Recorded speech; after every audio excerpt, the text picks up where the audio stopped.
Hey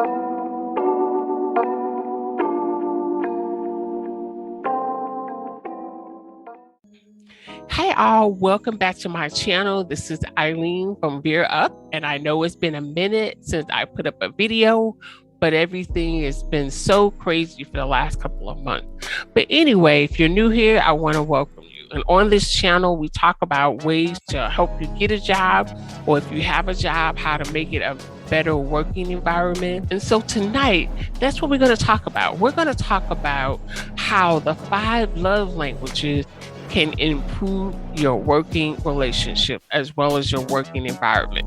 But before we get started, please like this video, subscribe to my channel, and then share this video.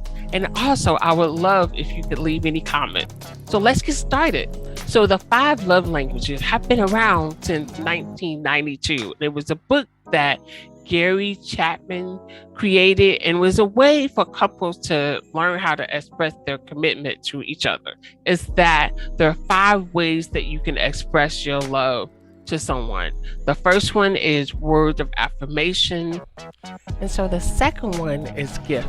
Some people may either receive gifts or think that their partner should give them gifts. You know, that's how they think that love is expressed, by receiving or giving gifts. And the third one is acts of service, meaning that you do things for people to show that you love them. And physical touch is also one of the 5 love languages. And number 5, quality time is really important to some people. Don't give them gifts, don't do anything for them, just making sure that you're available to spend time with them. So what I want to do tonight is for you to figure out, what love language do you have or do you prefer in the workplace? And the reason why this is important is because before a team can thrive, each person must know what it is that they need in order to thrive. So let's look at what love language you may have and the way that you can get it from your team or your supervisor. So let's look at words of affirmation. So instead of thinking about it in a romantic sense, let's think about it as a workplace sense. So when I think about words of affirmation, I think about feedback and mentorship. And because that's what feedback is, it is providing what someone needs, those words of affirmation. So if you work in an environment and you feel like you're not getting praise for what you're doing, then you could be the words of affirmation is what you need, such as feedback and mentorship. So for me, feedback is really important because it's how I like to learn and to grow, you know, and some other team members may be the exact same way. You know how some people just don't want any feedback because they think they're doing a perfect job? That's not me. And so it's important to know what type of affirmation does someone on your team need. And for you, you need to make it clear and to leadership that you prefer feedback. So to give you some examples of workplace affirmation, so if you're in a public setting or in a meeting and someone on your team did something really great or new or different, you might want to highlight that in a meeting. Another one is verbal acknowledgement of your boss' great leadership. It's not like you're trying to suck up to him, but it is important to let him know that, hey, he's doing a really great job and that you aspire to be where he is one day. And maybe that will turn into a mentorship. You know, back in the day, they used to have this thing called caught doing good, meaning that if you did something at work and someone happened to catch it, they would like announce it in a newsletter or an email blast or something like that. And so the second one is gift. So let's take gifts out of the romantic setting and put it in the workplace.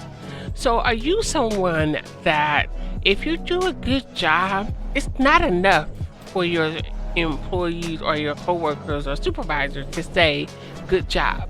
Are you expecting a little something else? Maybe a gift certificate, maybe a day off work? Then you definitely may be a person that needs gifts to feel appreciated in the workplace. And there's nothing wrong with that because everybody has their own special need. So, give you an example. So, if you're working on a project and you put in like over 50 or 60 hours in 1 week, and so it would be ideal for you, for your supervisor to say, you know what, you work so hard on this project, go ahead and take the day off. That is something that you would truly, truly value. And also, if a team member, gave you like a gift certificate for Starbucks because of the fact that you helped them with a project, that is your love language in the workplace. Or if you are at a 10-year anniversary, a certificate is fine, but you may want something a little bit more to show that you are appreciated, like a gift certificate to your favorite restaurant or to the movies or something. So it's important that you let your supervisors know that, you know what, you like gifts, and I know that sounds weird, but if they ever ask you, how do you want to feel appreciated?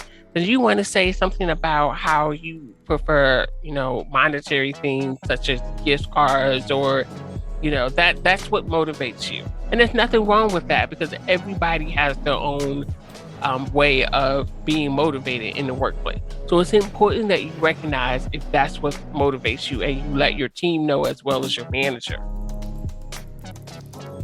And so the third one is act of service, also known as support. So are you someone that loves to pitch in? You don't expect anything in return, but you just want to be able to help someone and to feel good that you helped them. Then that's you. You are the love language number 3, act of service, but we're going to call it support. You like to provide support. So a good example would be, I'm just checking in with a coworker with an email, who may be struggling. You're just checking and making sure if they need your help or how can you help them. That is someone that likes to do acts of service, which is support. Or how about if you're someone that email resources to your coworker? I remember I used to work with a lady who sent me something every single day about how to help my job be easier. And she knew that I was struggling, with time management and a lot of stuff on my plate. So she would really try to find different articles or different resources to help me. And she even helped me to join an organization about HR. So this person was definitely an act of service. And these are really rare because they don't expect anything in return. They just get joy out of being able to help their team to excel. So those are the ones that you definitely want to look out for. Or if someone likes to bring in donuts, in the morning to give everybody that sugar rush to get them started for the day. This is a person that likes acts of service. And number 4 is quality time. To take it out of a romantic setting and put it into a workplace setting. So I would think that quality time would be bonding with your team. You are someone that loves to do team building exercises. You love to do things and get the team motivated. So I always like to think about Ted Lasso. If you haven't watched that show, that's a good show. But he does a lot of workplace building and bonding. And so if you know that this is your love language, before you get a job somewhere, you need to find out what type of career building things do they do, what type of staff meetings do they have, and also do they have some type of staff support, so professional development day or something like that. So examples of workplace bonding would be if you take your team to lunch, or if your supervisor takes your team to lunch, that is a bonding love language in the workplace. Celebrating a workplace anniversaries with a small celebration, not a big one, but something that you do like with a cake. Because I know I used to work at a place that anyone that had a birthday for that month, we would get together every month and buy a cake, and everybody in that month had their name on the cake for their birthday. And that was something that really, some people really loved it, some people didn't, but that was a form of bonding. And another thing is encouraging team members to take mental health days. Now, I know that sounds a little bit weird, but it really isn't, because workplace bonding is making sure that everyone is well-rounded, meaning their mental health is fine, their physical health, and their work environment is fine. So that's something else that you have to consider. And so the last one we're going to look at is number 5, which is physical touch. So, of course, we all know in the workplace you should never, ever, ever touch anyone in the workplace. And especially since we're living in the coronavirus right now. So, um, but we're going to take it out of a romantic setting and again look at it as a workplace. We're replacing physical touch with environmental touch, meaning that if there's a situation in your team that needs to be addressed in a sensitive matter, then you definitely would want to, make sure that it's addressed. So if someone died in your team, then you want to make sure that someone shows up for the funeral. So those are the things when I say the physical touch, it is not physical touch. It is an emotional touch to let them know that you are here for them and you're there for them. So those are the things that I feel like the 5 love languages can help improve your working environment. Let me know what you think. I would love to hear your comments. And if you tried any of these things and if it worked for you, let me know. Until next time, I will see you later.